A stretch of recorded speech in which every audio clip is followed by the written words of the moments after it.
इस स्वदेशी आंदोलन की आग 1905 से लगना शुरू हुई। धीरे धीरे इसमें क्रांतिकारियों ने इकट्ठा होना शुरू हुआ।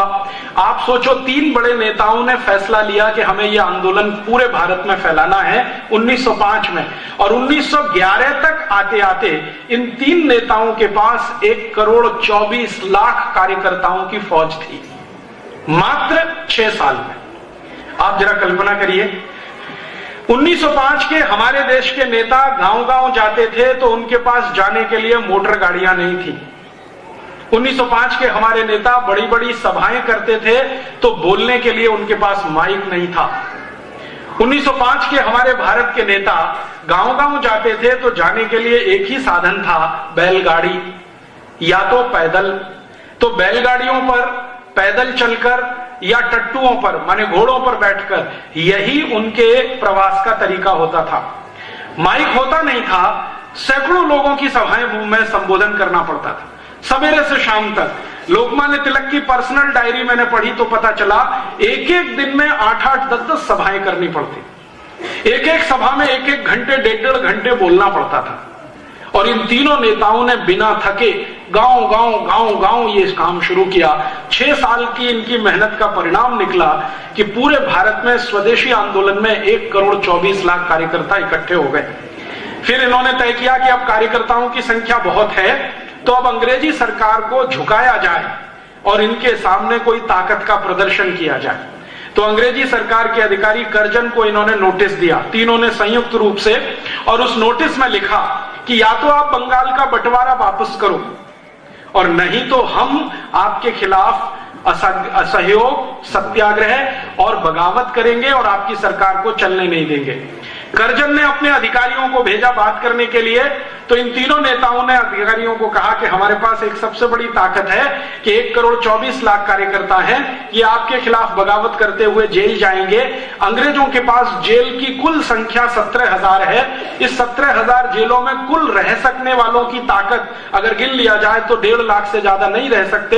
हम 1,24,00,000 जेल जाएंगे, आप रखेंगे कहां हमको? जेलें टूट जाएंगी आपकी। तो अधिकारी बौखला गए, वो वापस कर्जन के पास गए और कर्जन को समझाया कि 1,24,00,000 हैं इनके पास कार्यकर्ता। इन्होंने अभियान में कॉल दे दिया, ये सब जेल जाएंगे, जेलें छोटी पड़ जाएंगी, दीवारें टूट जाएंगी, सरकार अस्त व्यस्त हो जाएगी, सारी व्यवस्था टूट जाएगी, क्या करना?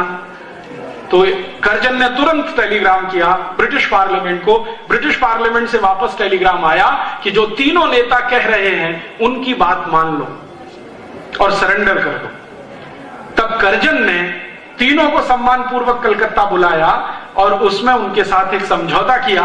समझौता यह था कि डिवीजन ऑफ बंगाल एक्ट, जो हिंदू और मुसलमान के आधार पर बंटवारा हुआ है, ये वापस लिया जाएगा। आप जानते हैं अंग्रेजों की योजना यह थी कि हिंदू और मुसलमानों को आपस से अलग कर दो, क्योंकि आजादी की लड़ाई में दोनों साथ लड़ रहे थे, इनको अलग कर दो।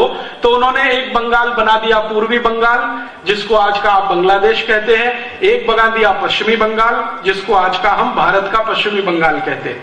ये बंगाल के बंटवारे के आधार पर वो चाहते थे कि देश में कमजोरी आ जाए और संप्रदाय के आधार पर आग फैल जाए। माने भारत का बंटवारा करने का बीज 1905 में कर्जन ने डाला। 1911 में कर्जन को अपना ही कदम पीछे खींचना पड़ा, कानून वापस लेना पड़ा।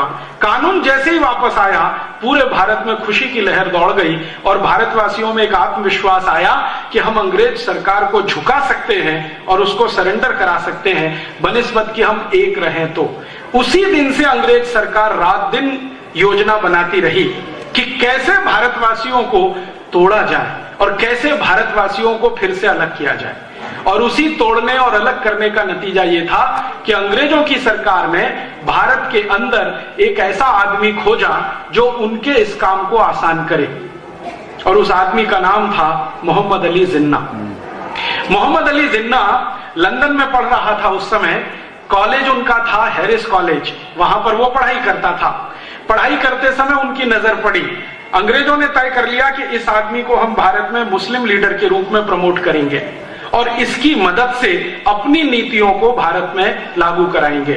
मोहम्मद अली जिन्ना को हमेशा अपने कंट्रोल में रखने के लिए अंग्रेजों ने उसके पीछे एक बहुत बड़ी चाल खेली। आप जानते हैं कि अंग्रेजों की कौम दुनिया में सबसे निकृष्ट है।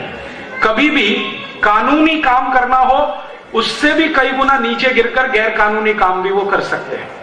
किसी राजा के साथ भारत में उन्होंने संधि की, अगले ही दिन उस संधि से पलट सकते हैं। तो जिन्ना को प्रमोट करने का तय किया और उसके पीछे अपना एक पिल्लू छोड़ दिया या एक एजेंट लगा दिया। उस एजेंट का नाम था एडविना। उस एजेंट का नाम था एडविना।